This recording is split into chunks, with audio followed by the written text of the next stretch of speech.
बांधकाम कामगारांसाठी मोठी खुशखबर आहे, कारण बांधकाम कामगार योजनेअंतर्गत एक महत्त्वपूर्ण अपडेट समोर आले आहे। नवीन नोंदणी म्हणजेच नवीन रजिस्ट्रेशन करायचे असल्यास किंवा आधी झालेल्या नोंदणीचे नूतनीकरण करायचे असल्यास आता ही प्रक्रिया पूर्णपणे मोफत करण्यात आली आहे।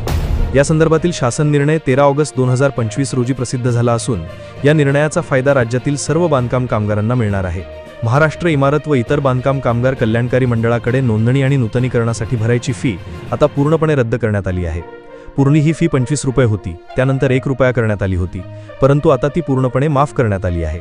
बांधकाम कामगार योजनेचे अनेक महत्त्वाचे अपडेट लवकरच येणार आहेत। ते अपडेट मिळवण्यासाठी आत्ताच या चॅनलला सबस्क्राईब करा।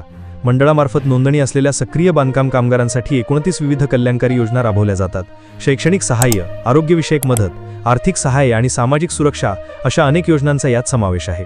सन 2020 पासून बांधकाम कामगारांची नोंदणी, नूतनीकरण आणि लाभ वाटप ही सर्व प्रक्रिया ऑनलाईन पद्धतीने केली जात आहे। पण 6 मार्च 2025 रोजी मंडळाच्या बैठकीत फी पूर्णपणे माफ करण्याचा ठराव मंजूर झाला होता आणि त्यानंतर शासन निर्णय काढण्यात आला आहे। त्यामुळे आता कोणत्याही कामगाराला नोंदणी किंवा नूतनीकरण करताना अगदी 1 रुपयाही भरावा लागणार नाही। हा निर्णय अत्यंत महत्त्वाचा असल्याने तो सर्व बांधकाम कामगारांपर्यंत पोहोचवण्याचे आवाहन शासनाने केले आहे। अधिक माहितीसाठी व पुढील व्हिडिओ पाहण्यासाठी आत्ताच या चॅनलला सबस्क्राईब करा।